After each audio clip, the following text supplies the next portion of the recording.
Hey guys, Chicago injury lawyer Scott DeSalvo here, also known as My Injury Guy, which is my new brand. I've decided to brand myself as My Injury Guy. Check out my channel for my commercials. Should be posting them on there pretty soon. Or, check out my YouTube channel. I got a bunch of videos that explain how the law works. So, anyway, the topic today is, what do I want from my injury case versus what I'm going to get?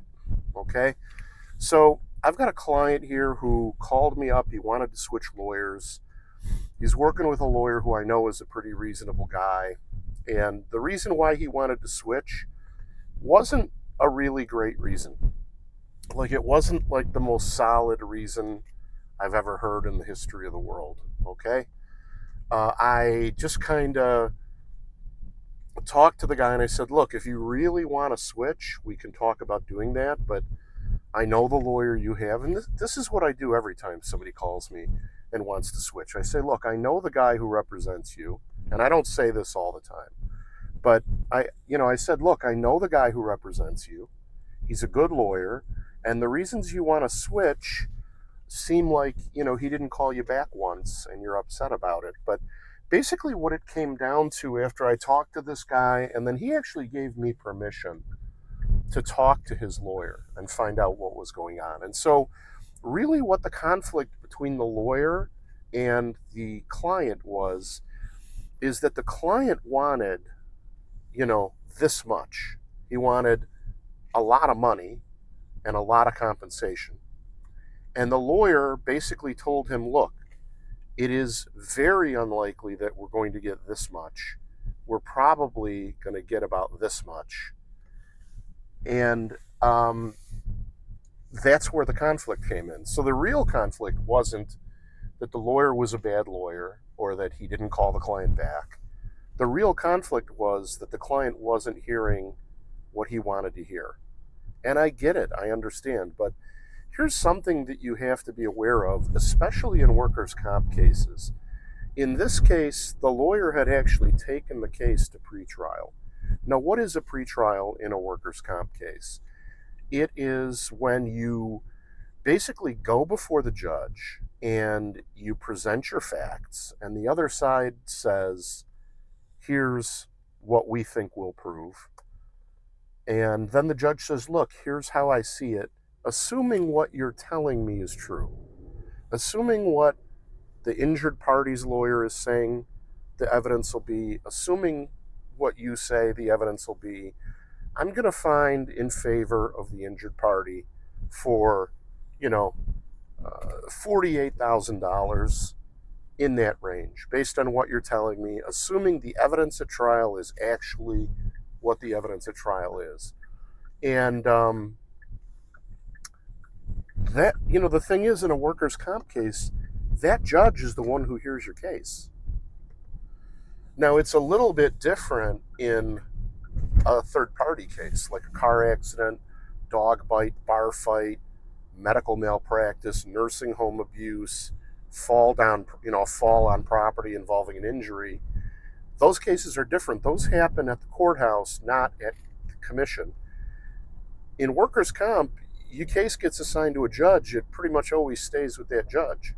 So if you do a pretrial, that judge will hear the pretrial, and now that judge has kind of told you what he or she thinks the case is going to be worth. And it's, it doesn't mean that you're never going to beat that number at trial, but that's the ballpark you're playing in. Now, a good lawyer will tell you, we did the pretrial, I don't think the judge took into consideration XYZ, or I don't think the judge really heard the evidence of XYZ, or I think the judge is undervaluing the case a little bit, based on the attorney's knowledge, experience, and also knowledge of what the evidence is likely to be, like what the doctors say about how injured you are and all that good stuff, right? Party case, you are usually in front of a different judge for pretrial and trial. And so when you're in front of a different judge for pretrial and trial, like in a car crash, dog bite, bar fight, fall down, those kinds of cases, You can have a pretrial judge say, I recommend, that the case settles for 100,000. And then you go to your trial judge, and what the pretrial judge suggested may or may not have any effect on your trial judge at all. So that's a big distinction that you need to be aware of. But in this situation, it was workers' comp. And what I explained to the person is, look, I talked to your lawyer. He has done all the work, done all the depositions, and he has explained to me in great detail exactly why he thinks the judge's recommendation is what the case is probably worth. Now, in that situation, is the defendant, the respondent in the workers' comp case, are they required to go get you the money that the judge recommends? No. I've had a lot of cases that settled for more, although that's rare. I've had a lot of cases where they come in with less money because the insurance company doesn't want to pay. And I would say most of the time they do come up with the money that the judge recommends. And remember, the judge is neutral, and also the judge is the one who's ultimately going to decide your case. So if they tell you they think it's worth around, 42, 48, whatever the number is, that's going to be in their head when you actually go to trial, assuming you don't accept the money, right? So those are some things for you to think about. And it's not always like the most sound thing to get mad at your lawyer because they're telling you, this isn't a case where a lawyer just pulled a number out of his butt. This is a case where the judge said, this is what I think it's worth. Now, it turns out that before the pretrial, the lawyer said, this is what I think it's worth. And, he asked for more money, and the judge came back at, within like $4,000 of the amount of money that the lawyer told the client the case was worth before the pretrial happened.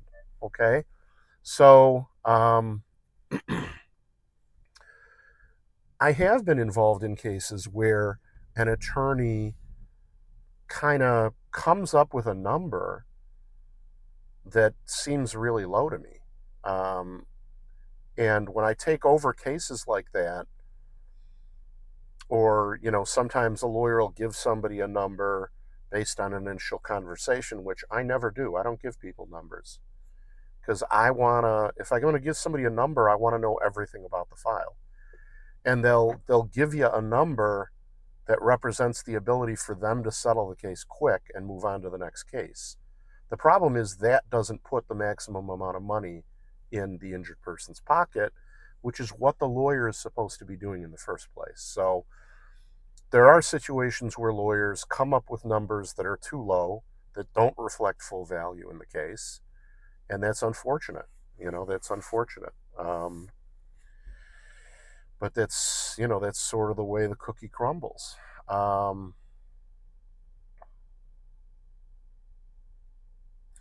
So anyway, that's how that works. And I guess the moral of the story is, if your lawyer is telling you a number and can actually explain to you in detail why the number is lower than what you were hoping for, you might want to consider that what they're telling you is true and closer to the true value of the case. Another situation is when your case has a fatal flaw in it. If your case is basically a case that the lawyer can't take to trial because there's a problem with the case that means there's a chance you could get zero, that's when you have to compromise. Remember, a settlement is a compromise.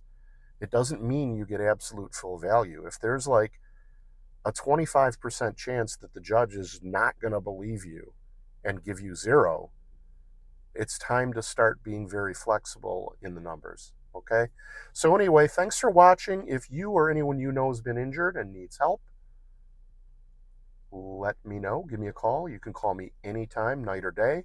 312-500-4500. Stay tuned to the end of the video because I have some awesome free offers and free resources that will really help you if you've been involved in an accident. Thanks for watching. Thanks for watching. If you or anyone you know has been hurt in an accident and needs a lawyer or even just has questions, give me a call anytime, day or night, at 312-500-4500. You can call me anytime, day or night, and the consultation is free. That's 312-500-4500. Or if you're not ready to talk to a lawyer, I made 2 great tools that really help people out that you can use for free on my website. The links are in the description. The first one is called the Case Cash Calculator, and it tells you what your case might be worth. The other is called the Good Case Calculator, and it tells you whether you might have a good case or you might have a case with some challenges. The best part is that they're 100% free to use on my website, and it only takes you 20 seconds flat to answer 7 multiple choice questions right off the top of your head. And then you get custom information about your particular injury situation fast and for free. So check them out, links in the description. If you enjoyed the video, please consider giving it a like and subscribing to my channel. I release 2 new videos every week, and this way you'll get notice of them. And if you have a question you'd like answered in a video, just leave a comment with your question in the comments section. Finally, if you enjoy my videos or if I've helped you in any way, I hope you'll consider doing me a favor. Injury law is a very competitive field, and I like having a small independent firm so I can help people who need it. People really rely on Google reviews when deciding who to hire, so I hope you'll consider leaving me a 5-star review on Google. It only takes a few seconds, but it's a favor to me that I would really appreciate. The link is in the description. You just go to that link, click 5 stars, say a kind word, hit submit, and you're done. Once again, I hope you and your family are well, and if anyone you know needs an injury lawyer or has questions, please send them my way by calling 312-500-4500. Thanks again for watching. Take care.